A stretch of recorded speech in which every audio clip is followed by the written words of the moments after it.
Welcome to GM Street, part of the Ringer Podcast Network. It is Wednesday. It is April 11th, and I am sitting across from Mr. Michael Lombardi. Lombardi, how you doing? I'm great, Tate, Frazier. You know, did Joe House do a Waffle House?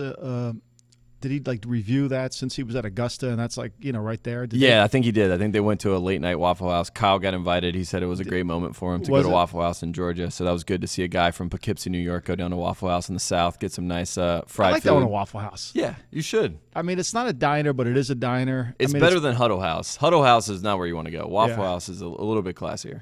Yeah, I think that might not be a bad idea. I could do that. I don't know how long I could last, but I could do that. You could last. You could make it happen. You did all your Southern trips back in the day to do all your recruiting stops. I mean, I would hit. I would always hit a Waffle House. It's like, anytime I could hit a diner. Like, my ideal life would be have a home somewhere that you could have like a house, and behind the house, I always wanted to have a diner as like an office, because I always like diners. I would like to do that, even though that may not happen, but that's always a good thought. Maybe I'll write it in a screenplay or something like that. There you go, Diners, Drive-Ins, and Dives with Michael Lombardi. But they don't do that. To me, I love that show to start out with, but now they go to places that I wouldn't call diners. I don't understand it. I'm a Jersey guy. There's got to be the right kind of diner, Diners are expensive now. You can buy them online. They're expensive. Some old-fashioned diners are hard to buy. Anyway, I don't know why we're talking about diners. Go ahead. Because we're talking about all the recruits in the South, and that's going to lead us to a draft prospectus that we're going to do in a couple weeks. Next week we will be off. We will not be doing GM Street. Why are we not? Why are we not working next week, Tate Frazier? I'm going to go on vacation. I'm going to go to Italy. And you should. Yeah, and I'm going to enjoy that. Take a week off. Get my head right before we come back, and then we're going to do all of our draft breakdowns. We're going to do positional breakdowns. We're going to do a full. Will we do a mock draft? We probably won't, just because there's so many right now. We'll still talk about it, but yeah, we'll figure it out. I think the first time I ever went to Italy, and I think this is great that you're going to go over there and experience the culture and the food, and of course the wine and the people. The people mostly. And the pasta mainly. Oh, the pasta. Yeah, you could even you could stop on one of those roadside highways, and the pasta's good in there. But the 1 year I went, Millie and I went over there. I was on the Isle of Capri, which is a beautiful place. It's off of the Amalfi Coast. It smells like basil. I mean, and the lemons just are incredibly smell. And it's where the Italians and the Europeans, a lot of Germans, go there to vacation in the summertime. So I was over there in June, maybe mid-June. Prime season. And I'm going up this gondola to go up there to see the top of the mountain. And somebody in this group says, I heard the 76ers traded Barkley. I had a 9-alarm panic fire. attack. Yeah. Oh my God, I had a panic attack. So now there's no cell phones. There's no way to get. So you need a newspaper or something. I needed a newspaper. I needed something. So I went into this hotel lobby in Capri. There was a payphone in there. I called Jimmy Sexton, who was a basketball agent too at the time. He's at CAA now, and I'm calling Sexton to find out what actually transpired in the. I was going crazy because you couldn't find it, and I was saying to Millie, I'm like, if I could get the NFL games here on Sunday and read the USA Today, which I don't even read anymore, this would be the greatest place to live. It would have been. It would have been the greatest place to live. And now you're going to go experience it. You're going to come back with the same kind of feeling. Yeah. And you're going to probably say, if I get NC2A basketball, some football, if I can, I'm sure there's a Tar Heel Nation over there. Yeah, there's an Italian basketball league. I can go watch and cover, and maybe I'll just do that from now. Maybe I'll just stay over there. I'll call in to GM Street. There you go. Do it's not a bad idea. Some Skype. We'll do a double screen. I think Max Weinberg has his villa up for sale over there. Oh, really? Yeah, you might be able to buy that. Nice. I would like to do that. I would live there. There's no doubt. I would live there. I may stay there. We'll see what happens. But first, let's talk about a bunch of football stories that are going on. Your two guys, we're talking about the New England Patriots right now. There's been a little bit of a rift that's been reported. There's always a rift. There's always a rift in New England, right? There's always something going on. Have you There's ever always seen a team drama. win 5 Super Bowls, playing 7 conference championship games, and all of a sudden everybody's reporting how nobody's happy? Mm-hmm. That's how it goes. It's the disease of more, as they say, or as Bill Simmons likes to say. So we got Bill Belichick. We got Rob Gronkowski. Gronkowski, there's been some reports where he has felt, quote-unquote, persecuted last year within the program of the Patriots. Now he's apparently there's been some shots taken about his regiment buying into the TB12 method of training by Alex Guerrero. And all these reports keep coming out of camp. But as it stands right now, Rob Gronkowski is still in the Patriots, and everything will be fine. And I think they've mentioned it. I don't think they're going to trade him. I mean, first of all, Gronkowski's impossible to do a contract for, right? Mm-hmm. So he makes whatever he, $9-10 million a year. As we said, he's not a tight end. He's a playmaker. He's a playmaker. Yeah. So, but last year when he came back and he was on the TB12 program is a lot more stretching than it is. Bill Parcells' thing was, we're going to do power cleans, we're going to do bench press, we're going to do, we're going to do deadlifts, we're going to do these 5 exercises, and that's what makes a football player. And so a lot of teams do that. And Guerrero's program is, and when I was there, he was really good at rehabbing injuries of guys, and he did a great job. In terms of training players, it may work for Brady, but if you go back and watch Gronk in the beginning of the season, when he was trying to get away from Eric Berry in the Kansas City game, he had no power in his lower body. Now, I will say this. I think they had to change what he was doing. There's no doubt. He has to lift weights. He's got to have more explosion because he looked like he was on the downside. Well, people say, well, maybe it's because of his back. No, I think it was because he wasn't lifting. But this whole report that Belichick chastised him in front of the team, I've been around Bill long enough to know that if he has something to say to Tate Frazier, he's not going to do it in front of Michael Lombardi. He's going to call Tate Frazier in the room and then talk to him. He's not afraid of confrontation. Like, he doesn't have to make his point. And I think, to me, this is why I think the story gets blown out of proportion.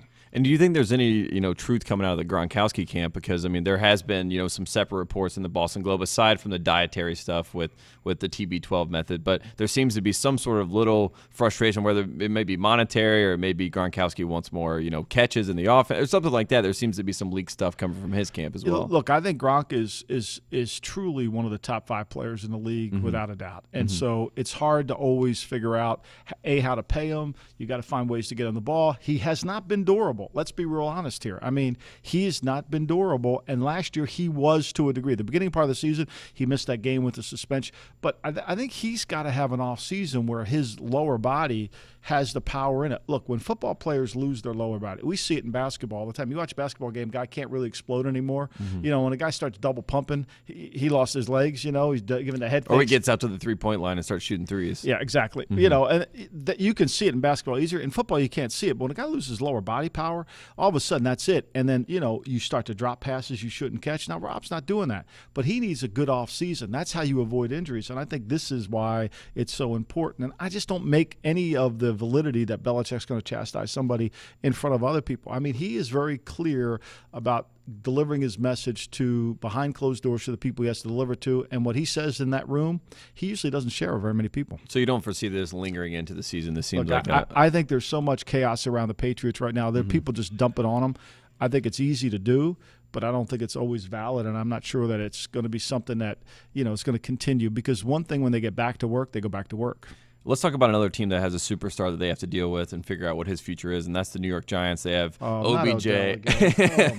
Well, we're not even going to talk about OBJ specifically, but we will say Ferris is there. Yeah, Ferris is out and about. Did you send flowers this week? Oh, yeah. And then you saw the Ray Lewis thing. There's this whole conversation. I did not see all that. I didn't understand all this now. So Ray Lewis had this whole conversation. We don't have to get into it, but basically it was, said OBJ did not have God in his life, and he had gotten away from his guidance. OBJ, was sort of like, I don't need, I'm living my own life. And then, of course, everyone picks sides, and, people were going back at Ray Lewis for some of his past, incidents, to say the least. So, anyways, OBJ right now still trying to figure out his contract situation. The Giants are trying to figure out what they want to be as a team. They have the number 2 pick. There's been a lot of reports that they love Saquon Barkley. Right. And he may be one of those guys they take in the top 5. Saquon said before he ran his 40, he wanted to run a 4.4 or better, and that would get him in the top 5. He runs a 4.40 flat, and now he looks like a top 5 guy. But besides Barkley, we have, Bradley Chubb is now in the mix. They said they were extremely impressed with Bradley Chubb, and then we have the whole Sam Darnold infatuation there. So the Giants have a big decision to make at that number 2 pick. I think this. I think Gettleman probably has to say to himself, last year I blew it with McCaffrey. He's got to be honest. He's, and I hate to say this to you as a Carolina Panther fan, but he has to realize that he misjudged that kid's ability to pass protect. And what people don't understand and run between the tackles. But more than that, Tate Frazier, I think what you have to do when you're evaluating running backs is the order of the evaluation of running backs is completely different than what the fans' order of evaluation of running backs. Fans look at the runner, they look at the catcher, and then that's really about it, right? If you want to evaluate running backs that play well in the league, you have to start with blocking, pass protection, catching, then running. And I think that McCaffrey, when you see him, he can't pass protect. He's going to end up being a slot receiver. If he's in the backfield, people are going to keep attacking him. We talked about this all year. So Gettleman's sitting there. Does he want to use the second-round pick on a running back for a 5-year contract, or does he want to use it for a defensive lineman and go down the safe way and take that and take Chubb? Or does he take Sam Darnold if the Browns take Josh Allen? I think his decision comes down to Chubb or Allen. Chubb or Darnold. I think that's really what he has to come down to. I think he's got to let the running back go and feel like, look, I have so many holes to plug on this team that the last thing I need to do is I need a defensive lineman who can dominate the game. I put Olivier Vernon on one side and I put Bradley Chubb on the other side. I got a pretty good defense now. And that's sort of the MO of Gettleman has always been. He's always sort of leaned on offensive or defensive linemen. Right. You know, that's sort of. But that's what shocked me. But look at his drafts in Carolina. It takes Benjamin in the first round. You know, he takes like, you think he's in this George Young, you know, philosophy of how to draft, size, speed. Now, Benjamin's a size speed guy. McCaffrey's not a size speed guy. You know, he's a littler guy. So, like, for me, you know, there was also a lot of circumstantial pressure for him to make that McCaffrey pick. There was a lot of people in the city, I think, that wanted to bring McCaffrey to Charlotte. But you start listening to the city, you're going to be, you know. Well, now he's out. You're not going to be doing very well. Yeah, I mean, exactly. Let's face it. I mean, look, you got to me, the Giants could pick an offensive lineman if they thought one was worthy of that pick. You know, they could pick a defensive lineman if they thought one was worthy of that pick. The Giants have to get back to their roots. And I think, to me, what I've noticed about the Giants is the narrative that's come out of there lately has been more in terms of, we need a quarterback for the future, and if Darnold's there, we're going to pick him. And I think if they like him, the Giants do a lot of psychological testing. They have it within their own department. So they're going to really spend a lot of time on these kids with their own psychological analyzation in terms of how they break down the player's mental side, right? Some teams use Bob Troutwine. We did in Cleveland. We also did in New England when I was there. We started with them in Cleveland, which we break down the players in certain areas, and Bob does a great job in that. Now, he's not always right, but he kind of gives you the inner side to the player, which you really have to have. And I think this is why quarterbacks are so misevaluated, because if you don't really understand the depth of who you're dealing with, it's hard to – you can go watch the tape and think, I can fix that or I can fix that, but if you don't really understand the person, it's hard to fix it. And if you take the risk of taking a guy like a Sam Darnold number 2, if you're the New York Giants, that makes a statement, and there's a ripple effect to that where we're moving on to a new, you know, we're rebuilding basically. We're going to have a guy, whether, you know, we have Eli next year or whatever it may mean, or OBJ or whoever, if they bring that offense back, if you take Darnold, it just sends a message. But if you take Chubb, you're replacing Jason Pierre-Paul, a guy that's been there for a long time, and you get this pass rusher, and it sort of goes back. We said the Giants are still going to do it how they've been doing it, which is, you know, you can take that for what it is. But if they do draft a defensive lineman in a Lawrence Taylor, you know, take him that early in the draft, it sort of goes back to their MO as a franchise. Right. It fits more what they're doing. It wouldn't fit for them to take a running back that high. I mean, because for them in their grading system, they would have to grade Barkley in a really high level. Chubb, I think, is easy to grade that. It's like when I watch people say, well, Baker Mayfield's going to go. I read some service that had Baker Mayfield as the top player in the draft. Well, you know, they might have him that, but most teams that have a grading system with the size speed charts aren't going to have that. So it's going to be completely different. I think the Giants would be smart. Again, I think if they like Darnold and they thought they could get Darnold, they could take him. Do I think they would flip with Cleveland to try to do that? No. I think they'll sit there and take the best player. Cleveland, whether they take Allen or Darnold, I think, as you said. Or Barkley. I've seen some boards that have Barkley at number 1. Yeah. I mean, to me, Huey Headline really throws this whole thing into the because he does love running backs. We know Huey loves running backs. Everybody. I mean, can you imagine if look at his headlines? Could you imagine John Dorsey's in a meeting with Huey Headline going over the quarterbacks after Huey wanted – he's just tweeting out who he likes. Well, hey, Huey, let's go through it. He's just traded Kevin Hogan away, right? He traded Kessler, who Huey Headline said was one of the great quarterbacks of all time, right? Cody Kessler. Cody Kessler. He traded him away, right? Huey Headline wanted A.J. McCarron, right? Flirted with him in front of everybody. In front of God and everybody at the Bengal game, and they didn't even make him an offer. They weren't even interested in him, right? And so now it was a smokescreen. A smart play by Huey. He's so great. He's so smart. Maybe that's why Paul Ryan resigned today. He couldn't get Huey to run his campaign. Huh? He's waiting you think for there's him. any fact He's waiting for that callback. Get the Haslam family always has his back, of course. Yeah, every decision. So, like, if I'm like going back to John Dorsey, like you're sitting there with Huey Headline, you got Huey, you got Todd Haley, and you're trying to figure out what quarterback fits into this mix. I think it's a tough thing. And then, you know, the Giants are going to sit there and just basically take whichever. Yeah, it's kind of nice. It sort of falls in their lap. So if they take Chubb number 1, then we have Sam Darnold there. If they take Barkley number 1, then we can choose. Do we want to get a quarterback? Do we want to take a defensive end? It's going to be one option of those 3 guys most likely. So it's a good fit. To me, though, if the Browns like Allen or if they like Allen or Donald or Rosen, if they like any one of those three, then they should take Chubb at 1 and take whichever quarterback's left. Yep. At 4. Because then you get Garrett and Chubb on both sides. Then you get have both a of them. J.J. Watt, Right. David That, Clowney which we talked situation. about on another podcast. I mean, to me, but they're never going to do that. They're going to take the quarterback, and then they're going to take probably Barkley at 4 because Huey probably will be beaten down the door. We have Huey headline and Huey in the news, so we have either one we can use. Next Huey in the news. Yeah, I know. We Isn't can that do a both. band? Yeah, exactly. That's what I'm saying. We can do both. RG3. They used to play all the time. When I looked at the 49ers, seriously, they were like Montana and Huey were best. They were best buddies. Him, Dwight Clark. They used to play. I think we need some more Montana stories. We'll call those up eventually. Let's talk about another quarterback that a lot of people used to love, or maybe still do love, RG3, a guy that was taken obviously number 2 overall, and now signs with the Baltimore Ravens to be the backup for the great Joe Flacco. I think this is one of the most interesting moves in the offseason. I think this tells us a lot of what's going on internally inside the Ravens. I tweeted out a picture. I saw Ozzie was at Augusta this week. A lot of people at Augusta. Everybody's down there. I mean, I saw Ozzie on the screen. He was peeking over the top, and I'm like, was that Matthew, my son, and Mickey, my son? We were doing like a father-son chat on the Masters since we always watch it together, but we couldn't this year because we're all in different spots. So I'm like, was that Ozzie Newsome there? And then Matt sends me the picture. Yeah, it was. Yeah, and so like Ozzie's sitting there, the great Eric DaCosta, who has tremendous PR campaign. Nobody has a better PR campaign than Eric DaCosta, trust me. And so anyway, so he's there making the pick. To me, RG3 is the perfect guy. If you're thinking about Lamar Jackson, RG3 is the perfect guy to have as your backup quarterback. Not that I think he's going to be an influence on a Lamar, but what you want to be able to do is not have to change offenses from one guy to the other.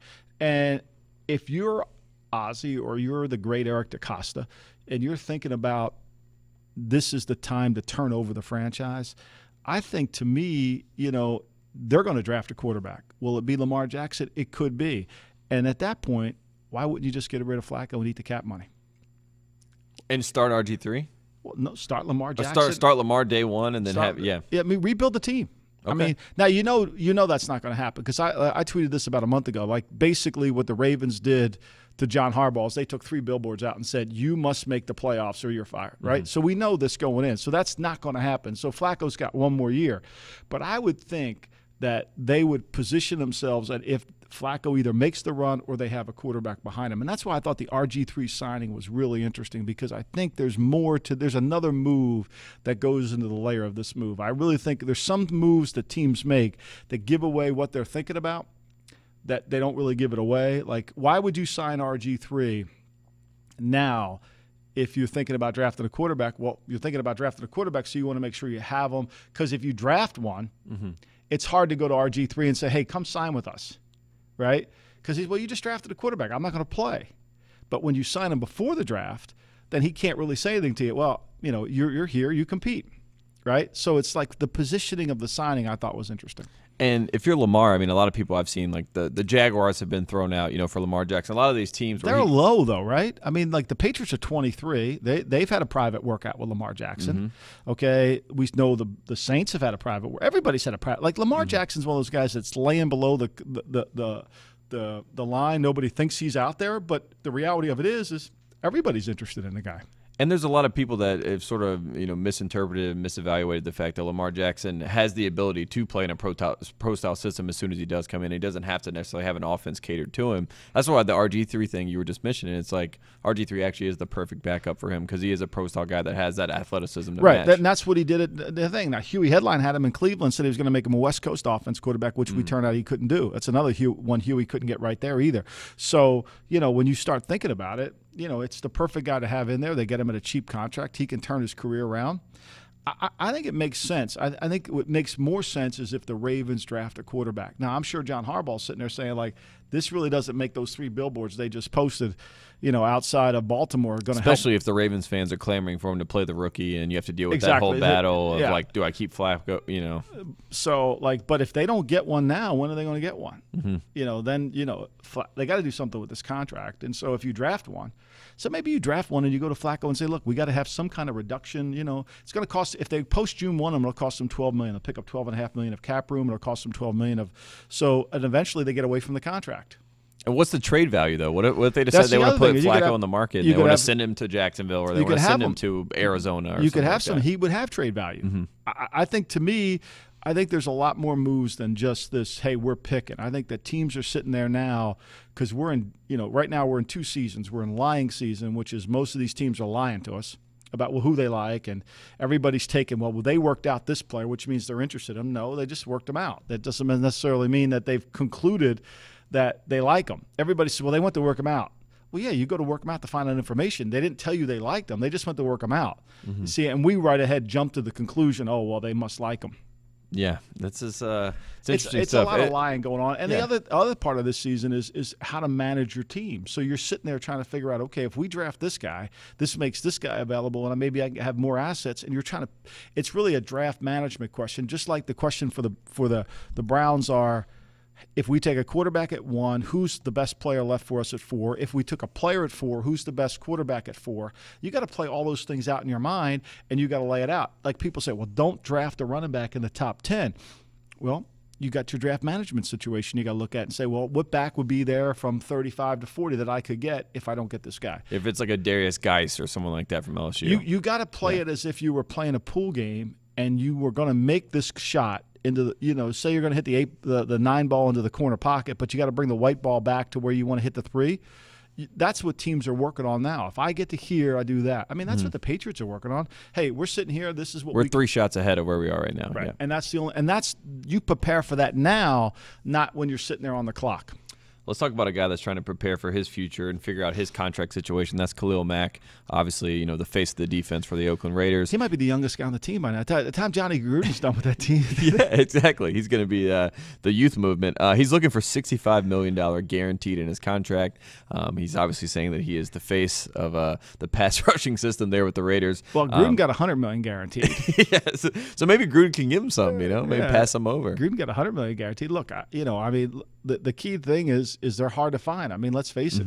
You can't replace the one thing we've learned about the cap. There's not enough good players to pay, so they're going to have to pay the guy, and they've got they're going to have to figure out a way to maneuver their cap around, and they need to do things to help this. You know what I find fascinating about the Raiders is the Marquette King thing. Like, you see the Bruce Irvin commentary going on about him, how Bruce Irvin's like. And apparently this came from a Pro Bowl situation where he took a picture with Aqib Talib, and they were making fun of Michael Crabtree because he grabbed his chain or something like that. And apparently that split the locker room there with the Raiders last year. That's apparently what the rumor is. That's why he's all upset at. But then they just cut. I mean, that's like one of the best punters in football, right? Am I missing something here? Well, now he's going down to the Broncos. He's in Denver. Yeah. Which is the whole point because he was with Talib doing that, so they were upset. It was like an AFC West kind of rivalry. But Talib's not thing. in Denver anymore. No, of course Talib is down the NFC. I mean, this West. guy's going to boom balls from here to. I mean, could you imagine this guy up in yeah, he's got a lot of character, and apparently they were saying that who was it? Cordero Patterson went on the radio and said that he was a problem in the locker room last year because of this situation. That he was a little bit of a diva, quote unquote. Well, it has to be, right? Because there's no way. It's hard for the punter to be a diva. That's really tough. hard. If Johnny Hecker's over there, acting like an asshole, he's probably going to get kicked out. The punter, right? But I mean, to me, that's why I thought the Irvin thing, and I think the Khalil Mack thing. I think there's a lot more going on in that locker room that love you, bro, is going to have to handle. John, he loves you. Did I ever tell you that? Yeah, he loves everybody. He loves everybody, just like Huey. Just like Huey loves everybody too. It's so good. It's so good. That's what you want. Someone that loves everyone. Love you, bro. ELE. Everybody love everybody. Love you, bro. Yep. Love you, good. bro. Let's talk about another situation going on in the NFL with Thursday Night Football. It is the end of an era. The color Did you rush, like the color rush? I enjoyed laughing at the idea that would draw more attention to the NFL. But the color rush jerseys they're going away. Did you see anybody buy? Did you walk down a street and see a color rush jersey because people saw it on television? I think that was more of if I saw it, I thought that person worked for the NFL or was like one of those models, that they take the pictures with in the jerseys and send out on promo cards and stuff. I've never seen a normal person in a color rush jersey. It was really kind of offensive. Like the color, the TV was like blinding, me, right? me. Like I like traditional uniforms. Like I just really they were gonna. You're a millennial, so you have to tell me. I think that's what they were. They thought that we were so cheap that they try to take the Oregon model of these kids like flashy uniforms. Let's give them some flash, and then they just threw a whole line of painted, colored, weird uniforms in our face. It was very strange. Yeah, really bad. Yeah, I don't think it really hit with the market. I hope they do get away with it. I mean, because to me, it really wasn't good on the television. It made the games seems like Thursday night football is just tough. You know, after a Sunday, getting all those guys out to play Thursday night football, we know it is tough. It's very tough. It's going to be hard. And then if you give them new uniforms, that's. But now Fox has the games. They're going to want really good. They paid a ton of money. They're going to want good games. So, you know, I don't know if you could. It's hard to do those Thursday night games. I mean, hopefully as they get going, they can do some of them with teams off a bye. So you play, you know, and then you have a Thursday. So that, you know, that's what they've tried to stagger that out, but it hasn't quite worked out. It's hard to do for 32 teams. It's really hard to do. But I mean, I'm glad they're playing favorites. I'm glad they're getting rid of it. Yeah, I'm glad they're getting rid of it. Have you studied all these quarterbacks yet? What do you mean in the draft? Yeah, yeah. I mean a little bit. Who's your favorite? Not like you. I'm not watching tape in my free time. I wish I was. I want to be. Maybe one day. I need to get the tape. They need to send me the tape, Lombardi, and then I can do that. Well, you know, YouTube's always good. Yeah, that's true. I watch the games. I don't have the practice tape of Mason Rudolph, but I do like Rudolph a lot. Do you really? Yeah, but I know the big thing is we can't like Big 12 quarterbacks anymore. That's what makes me. It's fascinating. Like Baker Mayfield is on some people's the #1 player in the country. Like, and I just don't understand how you can take that and make it that because the Big 12 is a pillow fight. I mean, let's be real honest. Yeah. That's why my eyes have deceived me before. You know, I thought Whedon may come in at one point and at least do some proper things. Just because I like baseball. Liked Whedon? I like baseball players that play quarterback. I just like arms. Like Rudolph, he's got a cannon. He's got an arm. You know, one thing I think about quarterbacks, there's an instinct they have, and it's an anticipation of a throw that they have to make, and they can't throw the ball when the guy is you're thrown to a spot. Right. And a lot of these guys in this Oklahoma State, this Oklahoma offense it's pretty easy. It's free access, as you like to say. It's free access. It's open. So, like, I watch Rudolph. Is it Randolph or Rudolph? Rudolph. Yeah, it's Rudolph. Okay. I watch Rudolph, and when the game speeds up, I don't think he speeds up. And I think it's harder for him. And I think he has a hard time doing it. Just like I think when Mayfield has to play against Georgia, like I really think if you like Mayfield, you got to sit down and watch that Georgia tape and really say, watch Lorenzo Carter go against him because that's every single DN in the NFL. That's right. Watch Smith. Watch all those. Watch the speed of that defense. Roquan Smith's one of the best players in the draft. I think he's got to be a top 10 pick. We're going to talk about him a lot. He's one of the best players in the draft. I mean, like how he's not in the top 5 conversation, I have no idea. I love it. It's good. It's good for those teams. You have the 8-9 pick. Yeah. Like how is he going to be the 8-9? Like you can't find a draft where he's the 8-9 player. Like you're going to take a running back over this guy. You're going to take Josh Allen over this guy. You know, yesterday I did a bunch of videos here for the Ringer, and they like the Josh Allen conversation is like hugely split. Like there's people violently against Josh Allen. Now I know he won Mr. Congeniality at the Combine, right? Yep. Everybody loves him. Everyone loves him, and he had that nice 40 time. He had like the third fastest. Everybody loves him, of course. You know, and but like we think we can fix accuracy. Like I keep. It's like a jump shot. It's like we think you can fix a jump shot. It is what it is. They are who they are. They are who they are, and I just think to me. Like there's, Josh Allen is gonna have to prove that he can make plays when the game speeds up. And I know he went to the Senior Bowl and had a great Senior Bowl, but to me that would scare me. He would scare me. We're gonna do word on the street, just stories that are floating around in the world. First up, New England Patriots owner Robert Kraft, who we brought up earlier. He is on a campaign right now. He is trying to defend the rapper Meek Mill, which I first have to ask you. You went to visit him, right? Yeah. He went. I've never heard one of this guy's songs. So you've never heard it? No. I was going to ask you what your favorite Meek Mill song is. I don't have one. I don't know.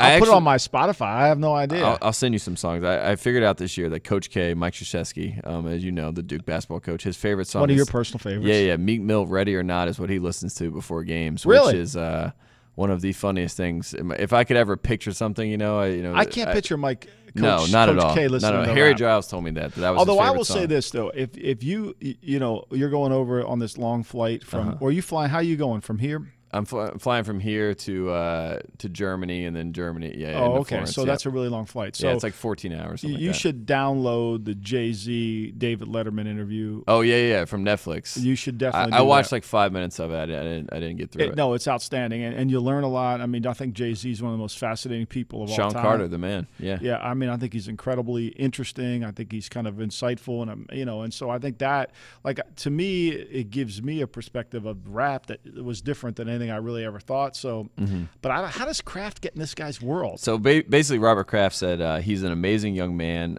He learned about Meek Mill through some of the players. He said it's really bad. I know some of our players in the NFL have talked about this. I see it firsthand. It's just wrong. And for those that don't know, Meek Mill, November 2017, he violated his probation for failing a drug test and traveling out of the region. He's in Philadelphia. So now he's got sentenced 2 to 4 years in prison. So Robert Kraft is just speaking out. But it was more about the headline itself. I never thought I would see Robert Kraft speaks out for Meek Mill. Yeah, it's good. It's bringing everyone together, because that's a very polarizing topic. I think that's good. Yeah, it's good for Robert Kraft. But what did he do that? What was his crime that got him in prison and then he came out? It was a lot of like overtime, like more violations on probations, and the original crime was like a battery charge a long time ago, and it's just a compounding effect. Once you get institutionalized, you continue to filtrate through the system. So I think that's what Robert Kraft was standing up for. Wow, good for Robert Kraft. I know. That is good for him. Another weird story or another interesting story as far as things you never thought you would see in the NFL world. Aaron Rodgers gives the Dalai Lama some Packers swag. Very great. nice. You think he'll wear it? I don't even know. Those are the two strangest headlines I think I've ever seen. Was he with Dana Patrick over there? Yeah, maybe. I don't know what he was doing, but apparently the Dalai Lama is now going to support the Packers. No Jordy Nelson, but they do have the Dalai Lama. Right, so that's and they have the new rule where the Dez catch is now a catch, so they can't take that game back, even though the rules have changed, right? Yeah, so they could. I mean, maybe they can go back. And in Rodgers' mind, he can say that. This could be an interesting year because I think the one thing about the Packers, where they are in terms of what their offseason has been compared to where the Vikings are the lead dog, right? So they got Cousins, and they've improved. They got Sheldon Richardson. It's going to be interesting to see how the Packers kind of catch that, knowing they have their best player back. And I will say this: I follow Stephon Diggs, and all the social media stuff, and he was working out the other night. It was about 6 o'clock dusk, and wherever they were, and it was Kirk Cousins throwing balls to Thielen and Diggs, and all those receivers in Minnesota were all hanging out with each other, and I thought that was pretty interesting. Yeah, it's good camaraderie. I was this is a good sign if you're a Vikings fan. These guys are trying to run it back and do something in the NFC. Another story that popped out: Richie Incognito says that he is going to retire from the NFL and from professional football due to stress. It's the first time I've seen this. Yeah, I mean, maybe he can go see Dr. Melfi or something. I mean, I've never go see Dr. Drew, get back in the TV world. There you go. Dr. Drew's right down the street here. Absolutely. Yeah, Dr. Phil, too. Any doctor you go talk to. Yeah, Dr. Oz, whatever doctor. It'll be, I mean, I don't think Buffalo expected it. I thought they just redid his deal in terms of they guaranteed. And he had a good season last year, and a lot of people were excited about it. He's talking about going to the Hall of Fame. So that's kind of a surprise move. He quit.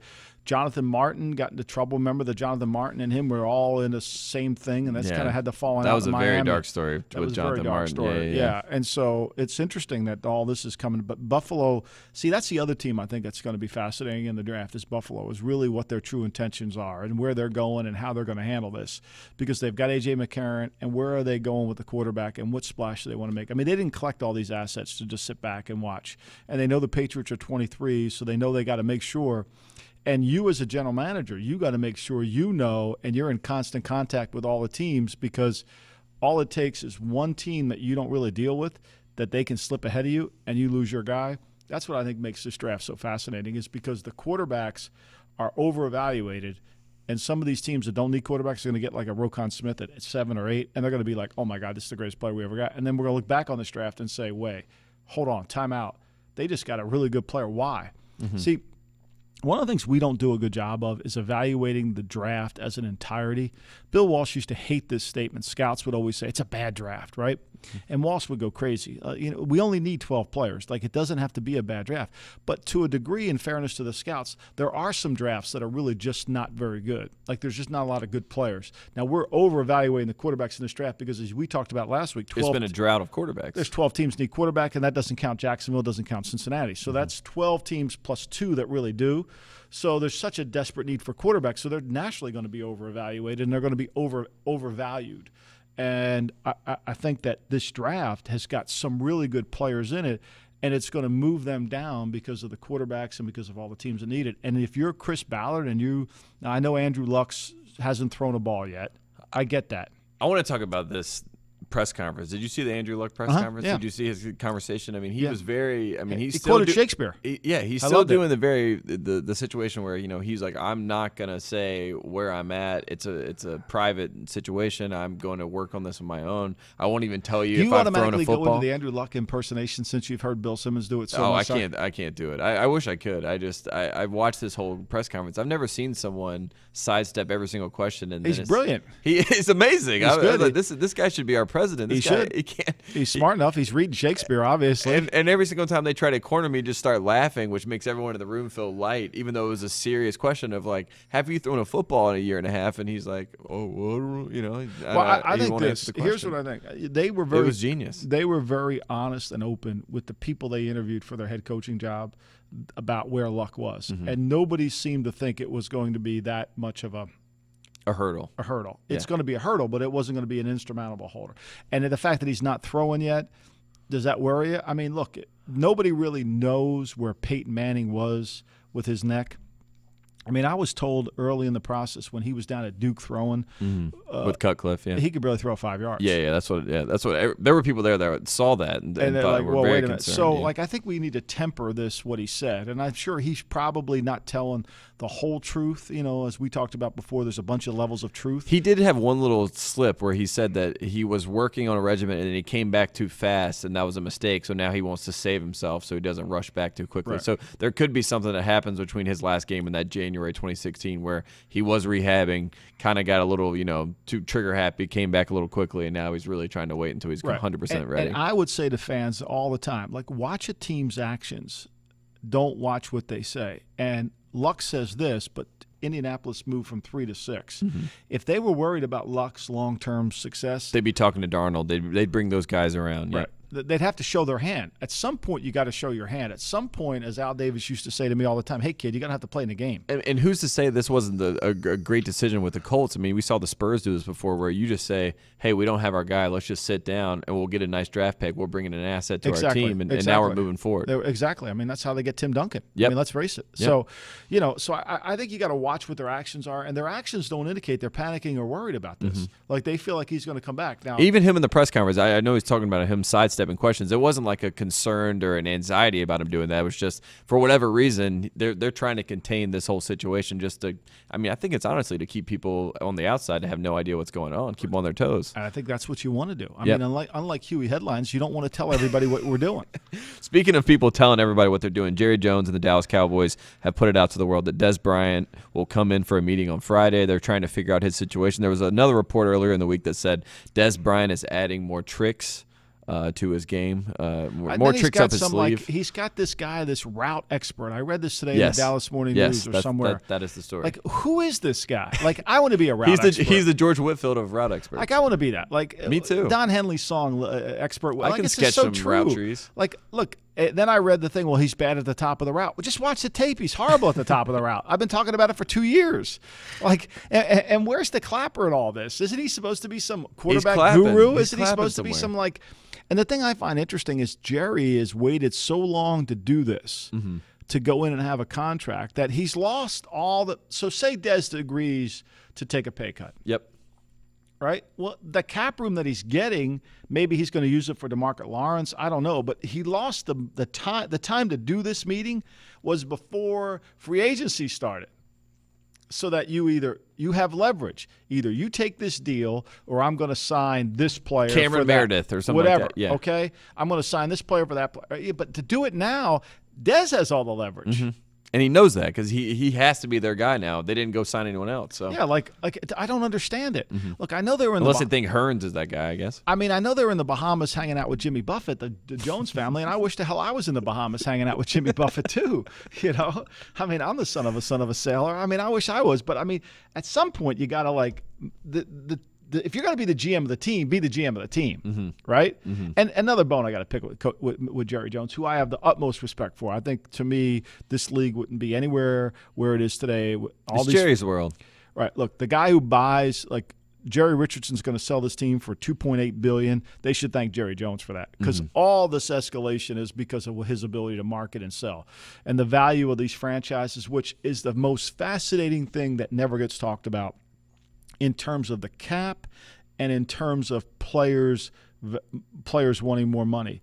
If you bought Jeffrey Lurie bought the Philadelphia Eagles for $225 million, and let's just say he could sell that team for $3 billion today, where Robert Kraft paid $164 and he could sell it for $3.5.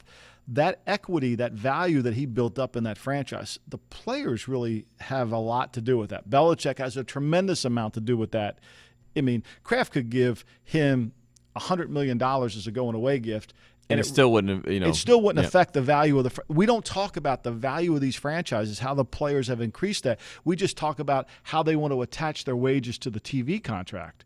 And that discussion is a whole other thing. I mean, yeah, that's great, but what about some of the value of your franchise? Like, if it wasn't for us, you wouldn't have this value. Yeah, it's right? not $3.5 billion if you don't have you don't have all these players, right? And Jerry's added that value, but for Jerry not to put Jimmy Johnson in the Ring of Honor is ridiculous. Like, to me, that's what's so bad about the league. Like, we have these petty fights with people that, like, personal grudges end up affecting professional legacies. Like, which Jimmy is never Johnson, belongs in the Hall of Fame. He belongs in the Hall of Fame before a lot of other people that have gotten in there. Don't get me started on who's in there that don't belong. B, how is he not in the Hall of? But not only is he not in the Hall of Fame, he's not in the Ring of Honor. Like, what more does Jimmy have to do? And some of these guys' careers have been made because of Jimmy. And I mean, look at his coaching tree. What he did personnel-wise, his ability to utilize the draft, trading down. Hell, the whole draft chart, the value of the draft chart. Jimmy was the guy responsible for a lot of that. You know, it's like he understood the value. Just like when you play chess, Tate Frazier, the board has value, spaces of the board. Each spot of the board has values. And so, you know, that's how these grandmaster chess players understand. They see, like, the Queen 4 spot, it has certain value. You know, it's the same thing in trading today. And so I think that, you know, Jimmy made that. Jerry didn't do that.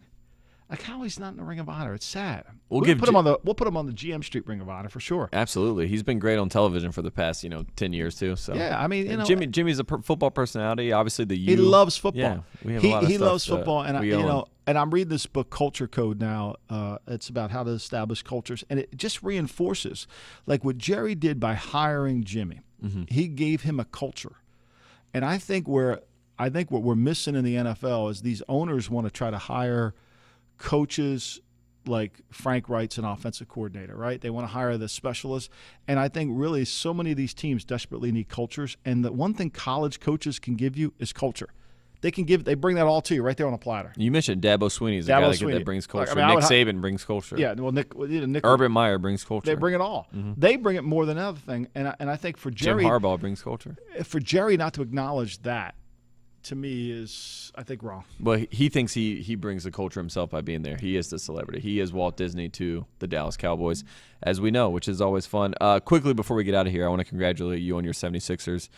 Possibly 16 straight games. Tonight, we got the Greek Freak, right? It would be the first time in history a team has won 16 straight going into the playoffs. This would be a good game tonight because the Milwaukee gives them trouble because the Greek Freak can guard Simmons. And it's his first game back, and also Matthew Dellavedova is back tonight for the Bucks. So this is going to be a great matchup. These are two teams that are up and coming, probably the two perennial powers in the East for years to come. It's going to be interesting to see what Milwaukee does, especially if they've had to change. Jason Kidd's not there. They change of owner. Jabari will be gone this summer. Yeah, he'll definitely be gone. Yeah, typical.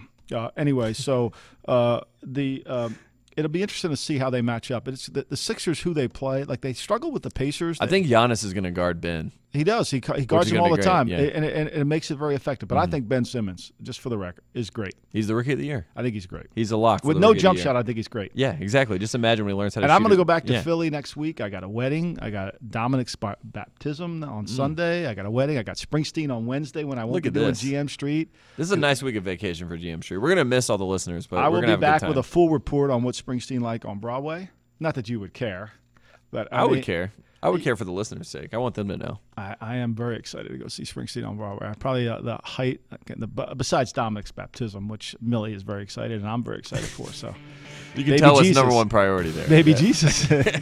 Always. This has been another edition of GM Street, part of the Ringer Podcast Network. We will be back in 2 weeks.